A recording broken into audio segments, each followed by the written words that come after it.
우리가 몰랐던 바다 이야기, 바다에 대한 새로운 이야기를 들어볼 수 있는 시간, 수요일에 바다 톡톡 시작하겠습니다. 반갑습니다. 네, 오늘 현장 강의에 또 유익한 강연 해주실 강사분 모셔보려고 하는데요. 오늘은요, 미역 문화의 이해를 통한 동해안의 미래에 대해서 강연해 주실 경북 환동해 지역본부 본부장님이시자 그리고 미역 인문학 저자 김남일 본부장님 한번 모셔보도록 하겠습니다. 반갑습니다, 교수님. 네. 예, 저는 경상북도 바다 업무를 총괄하고 있는 그 환동해 지역본부장 김남일입니다.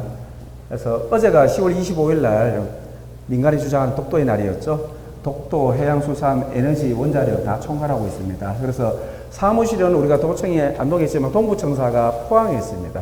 네, 그럼 오늘 강연 어떤 강연 해주실지 간단하게만 먼저 소개 부탁드릴까요? 어떤 내용? 오늘 이야기는 미역 우습게 보지 말합니다. 우리 여기 마침 우리 어머님들, 우리 여성분들 많이 오셨는데 네.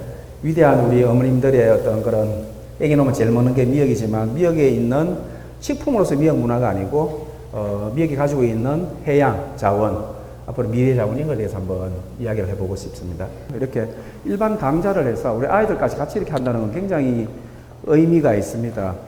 혹시 영남일보 시리즈 나오는 거 보셨습니까? 꼭 뭐 특정 언론이 아니지만 바다가 미래다 해가지고 계속 시리즈 나오죠. 며칠 전에도 대구가 제가 옛날부터 대구는 해양도시라고 했는데 그걸 저희들이 주장해서 나오고 있는데 요 오다 보니까 이게 성정이 해녀도 한번 하셨네요.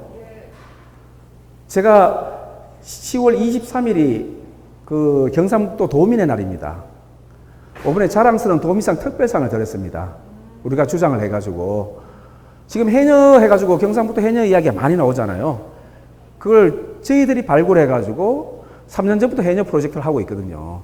경상북도가 제주 다음에 해녀가 제일 많습니다. 1,800명. 그래서 제주 해녀와 남다른 어떤 우리 경상북도의 해녀의 여러 가지 그 육지 해녀에서 어떤 특징 이런 것들을 발굴해가지고 여러 가지 사업을 진행하고 있는데, 성정이 해녀를 제가 재작년에 만났는데, 제주도는 여성 해녀가 어촌계장이 많습니다. 사실은 어촌계라는 건 어촌에 있는 마을 자원을 다 총괄하면서 그 자원도 관리하고 그 어떻게 보면 지역 어촌 경제권을 그 총괄하시는 분인데, 어촌계장이 해녀 출신으로 제주도는 많습니다. 한 반 이상.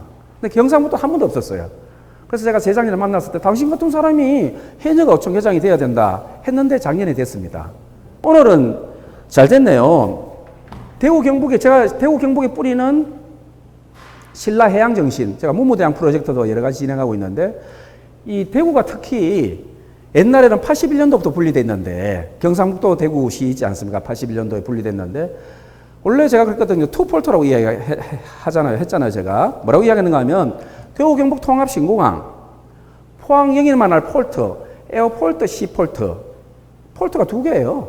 그래서 대구라는 데가 100km밖에 안 되면서 내비로 치면 100km 1시간에 포항 영일만 항이 있는 겁니다. 그래서 대구는 100km 떨어져 있는 폴트를 가지고 있는 해양도시라고 제가 25년 전부터 주장하고 있는데 이제 이 행정 지역이 중요한 게 아니고 이 바다를 어떻게 지속 가능하게 이용할 건가 이런 것들을 한번 함께 노력해 보면 좋을 것 같습니다. 먼저 경북 동해안. 그럼 여러분들이 이제 이걸 아셔야 돼요. 동해안이 어디까지 동해안인지 아십니까? 이걸 이해를 해야 돼요. 자, 동해안이 그러면 저 이스트시 동해안 다 동해안이죠. 어디부터 동해안이냐? 일반적으로 동해안은 강원도만 생각하잖아요. 강원도는 6개 시군이 있습니다. 고성부터 삼척까지. 고성, 속초, 강릉, 여기가 이제 삼척이죠. 우리는 이제 울진, 영덕, 포항, 경주, 울릉 5개 시군이잖아요. 동해안 하면 공식 국립해양조사원이 동해가 어디냐면 부산부터입니다. 여기서부터. 부산에 있는 해운대의 해월정이라고 있어요. 거기가 공식 동해안과 남해안에 분리되는 경계입니다. 그래서 동해안이라고 이야기할 때는 부산시, 해운대구, 그 다음에 부산시 기장군, 지금 행정구역이 복잡해져가지고, 그 다음 울산시 울주군, 그 다음에 이제 경주, 이렇게 들어가는 거예요. 그래서 동해안은 4개 시도가 지금 걸쳐 있는 거예요. 동해안은 강원도 동해안이고, 놀러가는 강원도 동해안이고, 일반적으로 행정구역 국립해양조사원을 동해안 할 땐, 부산 4개 시도 중에 끼고 있는 도시다. 그 중에서도 이 동해안이, 경북 동해안이 해안선이 568km 제일 깁니다. 어선 세력도 강원도보다 더 많고, 어획고도 강원도가 우리가 더 많아요. 그걸 이해하셔야 돼. 아, 동해안 하면 이 내륙에 주로 계시고, 우리 대구가 또 저기 내륙 지역적인 개발 발전을 하다 보니까 이 동해안에 가지고 있는 어떤 그런 그걸 좀 이해할 필요가 있고, 물론 신라가 2000채였지만 신라가 그렇게 천년에 번성할 수 있었던 거는 이 폴토를 통해서 엄청나게 모든 지식, 정보, 사람 이런 걸 무한정 받아들여가지고 바다의 포용성, 모험성, 개방성, 도전성이 있기 때문에 천년을 유지할 수 있었다. 우리는 천년전 엄청난 바다를 통해서 저 지중해까지 넘나들면서 큰 교류와 소통을 했다. 성을 쌓는 자 망하고 문을 여는 자 흥한다 했잖아요. 그렇기 때문에 우리가 천년 전에 우리가 물론 2000채였지만 이 신라를 기반으로 해서 엄청난 그런 개방성과 포용성이 있었다는 한번 이해해 주시면 좋겠고요. 우리가 기본적 생각을 바꿔야 돼요. 우리가 시하, 개나리 있잖아. 시목, 시조가 있는데 시어, 물고기를 상징하는 거 우리나라가 별로 없어요. 자치단체 중에. 외국은 미국은 많아요. 제가 시목이고 미국은 육상동물, 해상동물 같이 지정해놨는데 캘리포니아 주하고 다. 그래서 내가 지금 시문을 끼고 해놨는데 자, 이야기할게요. 내가 경전에 시어를 참가자미 지정했습니다. 다음에 제가 행정선배를 건조시켜요. 문무대왕 배. 전남도는 도가 있습니다. 도 상징 물고기가. 전남도는 참돔이야. 경남도는 볼락이고 부산시는 고등어예요. 시어가. 그만큼 우리가 내륙적인 생각을 하고 있는 거지. 근데 제가 그런 생각해서 강원도는 안 정했대. 난 강원도 그렇게 명태하면 이거는 제 아이디어입니다. 강원도 명태하면 명태가 이제 북어거든. 북쪽하고. 그럼 통일되면 이제 그러고 경북은 울산시가 고래가 있고 고래박물관이 있지만 울산시도 지정이 안 돼 있어. 그 동해안은 고래 꿈 아닙니까? 그래서 경상북도는 제가 동부청사가 되면 고래를 상징으로 하려고 지금 준비하고 있는데 자 그럼 대구는 뭘까요? 제가 참 대구의 불로고분군에 천년 전에 지금도 가보시면 고분군에 상어뼈가 나옵니다. 경상 고분군, 합천 고분군이 다 상어뼈가 나와요. 그럼 대구는 내가 시어는 대구를 하면 좋겠다 라고 제가 주장하는데 거제 시가 대구로 시어가 지정이 돼 있어요.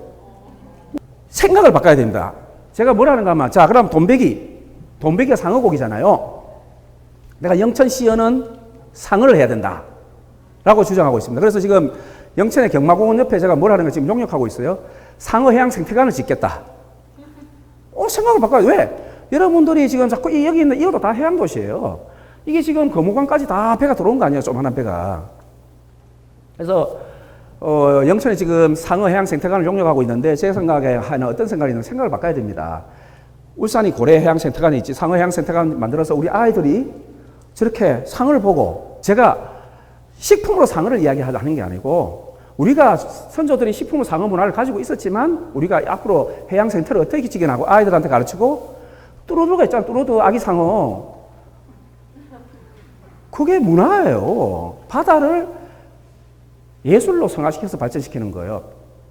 내가 얼마 전에 그거 보니까 옷에 애들 그 안에 문어 노래가 있다던데 애들 그 엄청나게 문어 노래가 있어. 문어, 상어 이런 것들을 식품으로서 인식하고 있는데 새로운 예술과 생태와 이런 문화로 가져가야 돼요. 해안선은 제가 강원도보다 동해안에서 이렇게 보면 해안선 우리가 제일 길고요. 자, 제가 예를 들어서 시도별로 강원도 보세요. 강원도하고 경북하고 선박수하고 영업종사 강원도가 우리가 더 많아요. 어획고도 더 많고. 여러분들이 제가 이거 지금 청주가 국립해양미래관 1000억짜리 지금 짓고 있습니다. 지금 17개 시도 중에 세종시 빼고 충청북도만 바다를 안 끼고 있어. 그럼 충청북도가 어떠냐? 우린 바다 끼고 있어도 충청북도 도민도 바다를 가질 권리가 있다 해가지고 청주가 애탈 통과해 1000억짜리 국립해양미래관을 내륙에 짓고 있습니다. 왜 울진에 국립해양과학관을 넣은지 압니까? 해양과학을. 울진, 울릉, 독도가 옛날 백길입니다. 그러니까. 그래서 해양교육을 제가 독도를 오래 했어요. 독도를 지키기 위해서는 해양교육이 제일 중요하기 때문에 해양과학교육관을 그 지어놓은 겁니다. 1000억을. 제가 해양국장 할 때 아이들 내가지고 그렇게 해가지고 6년 만에 울진에 국립해양과학교육관이 있거든요. 그래서 저는 독도물을 오래 했는데 독도를 지킬 수 있는 제가 3원칙을 이야기합니다. 독도를 지키기 위해서는 지방정부에 맡겨야 돼요. 왜냐하면 중앙정부가 하면 이게 외교적 마찰이 있기 때문에 경상북도한테 울릉도를 맡겨라. 두 번째는 정치, 외교, 군사적인 방법이 아니고 과학, 생태, 문화적으로 독도를 지킬 수 있습니다. 그래서 제가 울릉도에 울릉도 독도 해양과학기지를 만들었습니다. 그래서 과학으로 독도를 지킬 수 있기 때문에 그래서 우리가 그때 연구를 지원하고 해서 여기 있는 경북대 박종수 해양학과 교수가 독도에서 처음으로 세계 최초의 미생물을 발견해가지고 이름을 독도리아라고 붙였잖아요. 그게 독도를 지킬 수 있는 중요한 방법입니다. 생태적으로도 마찬가지고 그래서 생태적으로도 울릉도가 육상식물이 40여 종이 특산식물이 있는데 그런 것들 새로 발견되는 것들을 우리가 잘해서 산업화하고 해야 된다. 그런 이야기들이고요. 제가 왜 미역에 미쳤는지 알아요?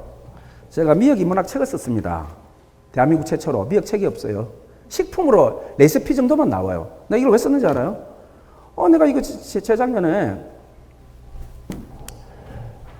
내가 지금 한동희 본부장 4년 전에 가자마자 국가중요어업유산 제도가 있어요.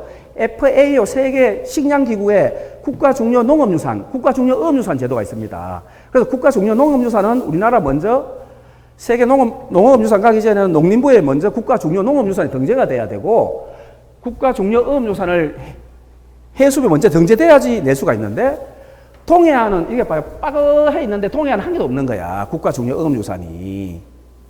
지금 이제 12개까지 지정됐어요, 이미. 동해안 유일하게 지정한 게 바로 이제 울진-울릉 돌미역 떼배업이 작년에 지정이 됐습니다. 제가 연구하고 해가지고. 하는데 내가 해보니까, 대한민국 미역 책이 없는 거야. 그래서 제가 작년 1년간 교육받으면서 국내외 책을 딱 뒤져서 미역 책을 썼는데, 그게 엄청난 가치가 있는. 자, 미역. 동아시아의 식품문화서 미역인데 도대체 미역이 언제부터 먹기 시작했고 이게 어떤 가치가 있냐 그걸 오늘 주로 말씀을 드리려고 합니다. 그걸 하면서 제가 이제 연구를 해보니 자 요거 상식적으로 알고 계십시오. 근본적으로 서남해안은 뻘이야 뻘, 갯벌. 동해안은 짬이에요 짬. 짬이 뭔가 하면 바위를 짬이라고 합니다. 미역바위 짬. 우리가 지질학적으로 서남해안은 갯벌 문화고 우리는 짬 안반 생태계 문화다. 그걸 근본적으로 이해하면 그걸 이해할 수 있어요. 제가 이게 연구해서 표로 만든 겁니다.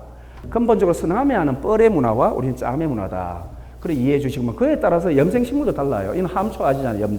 염전이 있다면 곽전입니다. 제가 미역 곽입니다. 곽.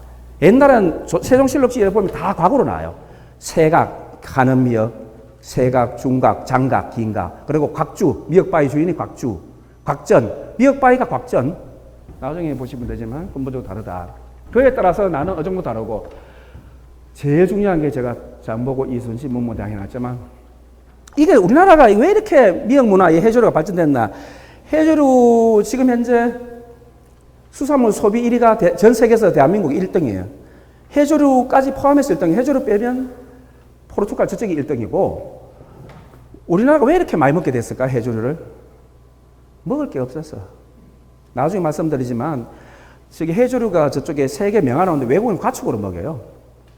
근데 우리나라 먹게 된 건 다 어머니의 정신이야. 어머니들 먹을 거 없어요. 산과 바다 들로 나간 거예요. 그래서 산나물, 들나물, 바다나물 먹은 거예요. 그래서 이게 지금 미역이 해조류가 바다나물이야.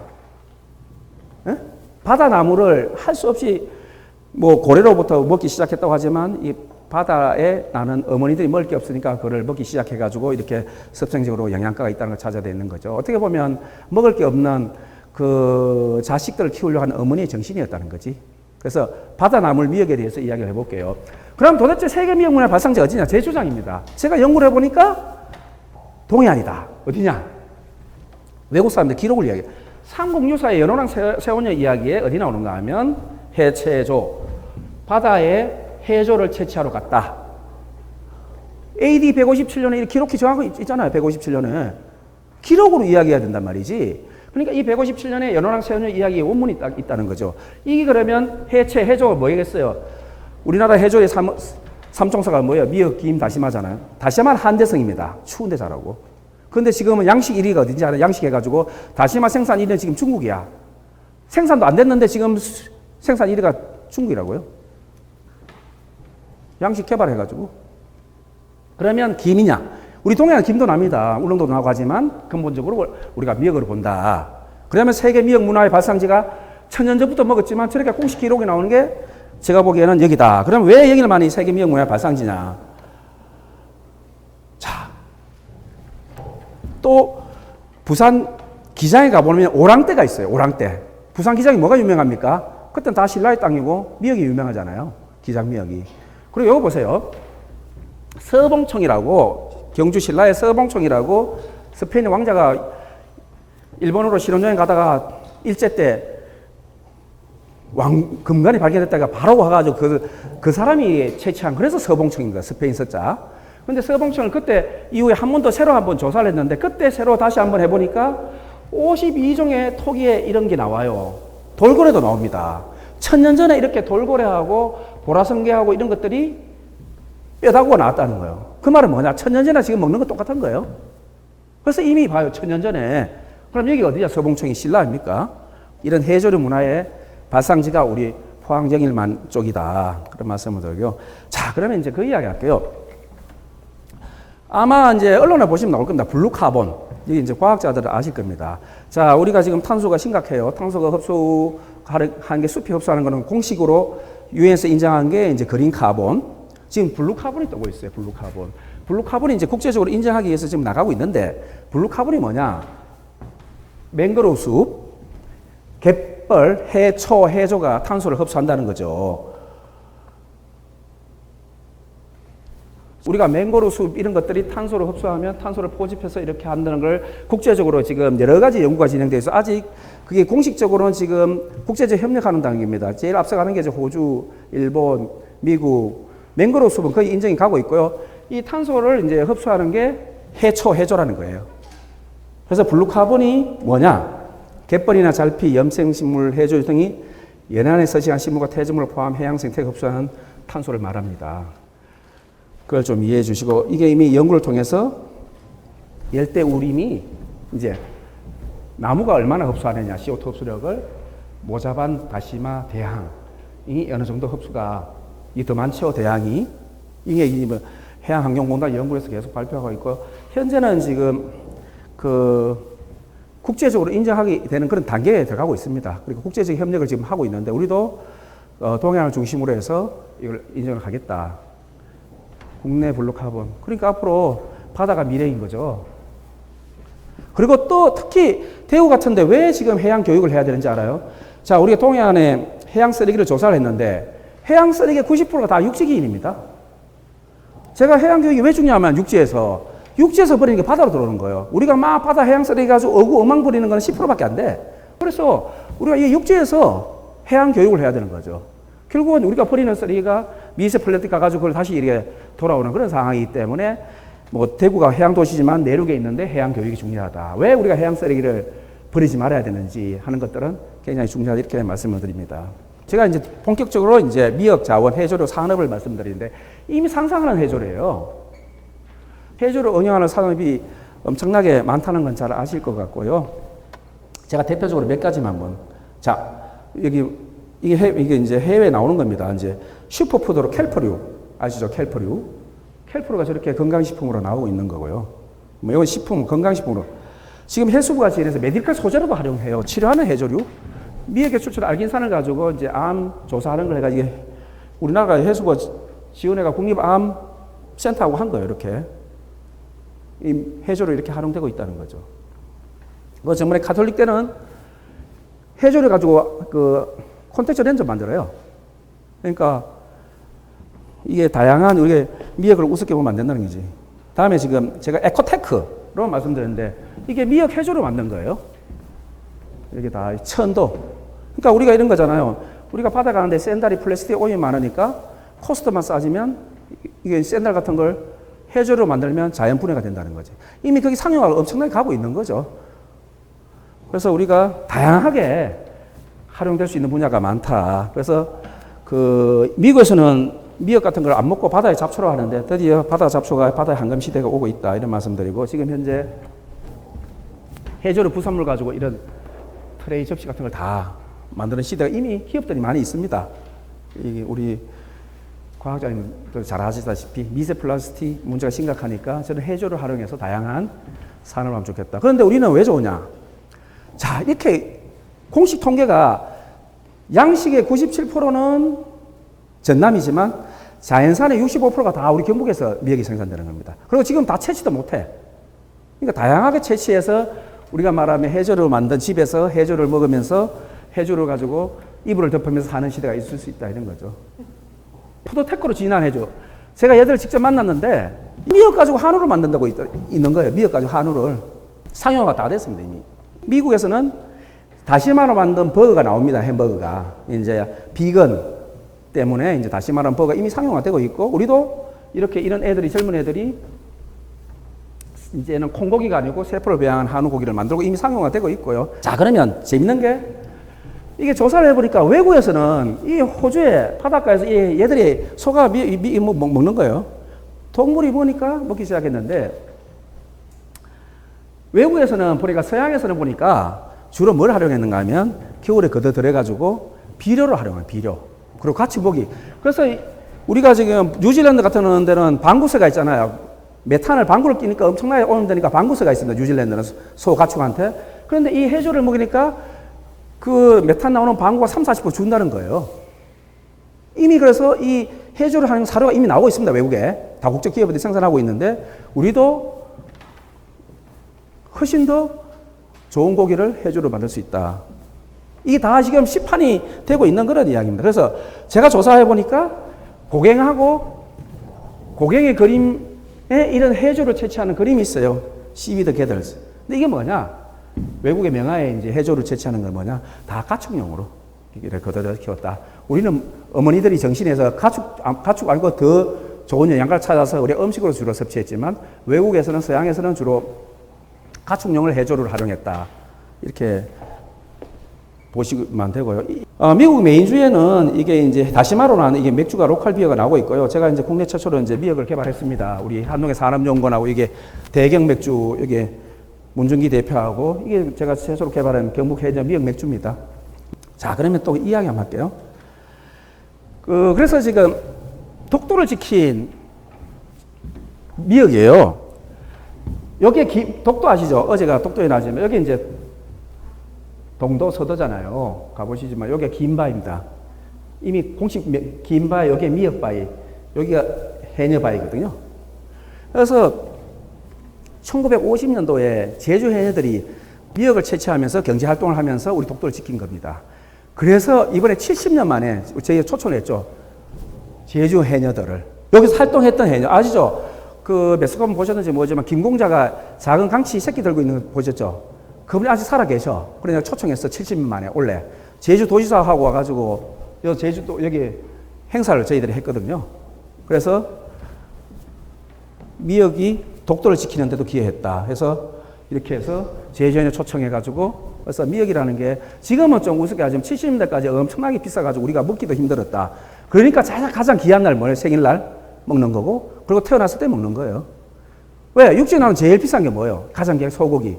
바다에 최고 귀한 게 미역. 그러니까 소고기 미역을 먹은 거예요. 지금 우리 애들이 매일 자주 먹으니까 잘 모르지만 그 당시에는 70년대까지만 해도 굉장히 귀한 음식이었다. 그렇게 말씀드리고 자, 그러면 경상북도 해양 정책을 좀 말씀드릴게요. 영덕에 국립해양생물정보건센터를 넣었습니다. 내년 착공합니다. 서천에 국립해양생물자원관이 있어요. 서천에. 동해안은 우리가 혼행이 되고 다치고 있는 해양동물 구조치료센터가 하나도 없습니다. 무슨 말인지 알아요? 그런데 데이터를 보세요. 바다 거북이하고 고래가 어디 제일 많이 발견되는지 이렇게 공식 통계에 나와요. 네모가 초록색이 바다 거북이고 빨강이 이게 이제 고래인데 자, 어디 제일 많이 잡힙니까? 바다 거북이가 제일 많이 나타나는데 어디요? 이 바다 동해안이잖아요. 바다 거북이가 지금도 나타납니다. 고래도 제일 많이 나타나고 고래도 제일 많이 다쳐서 들어오고 그런 것들을 구조 치료를 하고 그걸 연구하고 산업화할 수 있는 기관을 국립을 넣었다는 거 이게. 내년 착공합니다. 우리 여성 과학자분들이 미역을 드실 때마다 생일 때 아이들 미역을 준비할 때마다 아, 미역이 과학이구나. 미역을 가지고 통해서 새로운 미를 그릴 수 있다 이런 것들을 아이들한테 가르쳐 주면 좋겠고 그런 것들을 이 해양 교육으로 승화를 시켜야 돼요. 그래서 이제 해양교육문화법이 대한민국이 이제 원래 시행된 2월 19일부터 미국, 중국, 대만, 일본은 이미 해양교육법이 있어요.